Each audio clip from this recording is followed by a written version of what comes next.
ಆಗಿದ್ದಾಗಲಿ ಮಾದಪ್ಪನ ಜಾತ್ರೆ ಅಂತ ನಾನು ವ್ಲಾಗ್ ಶುರು ಮಾಡೇ ಬಿಟ್ಟೆ. ನೀವೆಲ್ಲ ಕೈ ಹಿಡಿಬೇಕಿರೋದಷ್ಟೇ ಬಾಕಿ. ನಾನು ತುಂಬ ಯೋಚನೆ ಮಾಡ್ತಿದ್ದೆ ಇದನ್ನು ಶುರು ಮಾಡೋದಾ ಬೇಡವಾ ಅಂತ. ಬಟ್ ಆಮೇಲೆ ಅನ್ನಿಸ್ತು ಯಾರು ಏನು ಬೇಕಾದರೂ ಅಂದ್ಕೊಳ್ಳಿ, ನಾವು ಕಷ್ಟಪಟ್ಟರೆ ಲೈಫಲ್ಲಿ ಏನಾದರೂ ಸಾಧಿಸೋಕ್ಕಾಗೋದು ಅಂತ. ಆ್ಯಸ್ ಯೂಶ್ವಲ್ ರೆಡಿಯಾಗಿ ಪೂಜೆ ಮುಗಿಸಿ ತಿಂಡಿಗೆ ಅವರೆಕಾಳು ಚಿತ್ರಾನ್ನ ಮಾಡಿದ್ದೆ.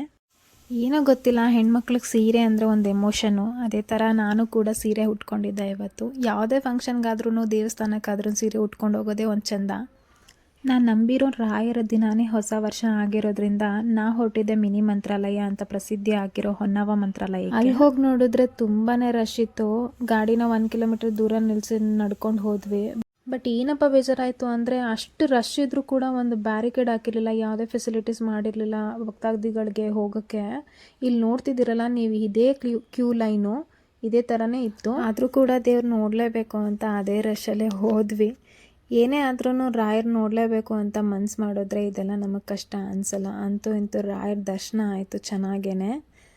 ಬಟ್ ನಂಗೆ ತುಂಬ ಆಸೆ ಇತ್ತು ರಾಯರ ಮುಂದೆನೇ ಯೂಟ್ಯೂಬ್ ಚಾನಲ್ನ ಕ್ರಿಯೇಟ್ ಮಾಡಬೇಕು ಅಂತ. ಅದೇ ಥರ ನನ್ನ ಆಸೆನ ನೆರವೇರಿಸ್ಕೊಂಡೆ. ಬಟ್ ಅಲ್ಲಿ ಬೈತಿದ್ರು, ರಶ್ ಇದ್ರಿಂದ ಹೊರಡಿ ಅಂತ ತಳ್ತಿದ್ರು. ಆಮೇಲೆ ಅಲ್ಲಿಂದ ಹೋಗಿ ಕೇಕ್ ಕಟ್ ಮಾಡಿ ಯೂಟ್ಯೂಬ್ ಚಾನಲ್ನ ಲಾಂಚ್ ಮಾಡಿದ್ವಿ. ಆ್ಯಕ್ಚುಲಿ ಈ ಐಡಿಯಾನೇ ಇರಲಿಲ್ಲ, ಬಟ್ ಹಿಂದಿನ ದಿನವೇ ಕೇಕ್ ತಂದಿದ್ವಿ. ಬಟ್ ನಿದ್ದೆ ಬಂತು ಅಂತ ಹಾಗೆ ಮಲ್ಕೊಂಡಿದ್ವಿ, ಹಾಗಾಗಿ ಈ ಐಡಿಯಾ ಮಾಡಿದ್ವಿ.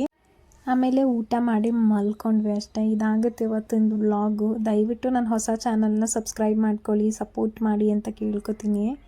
Thank you.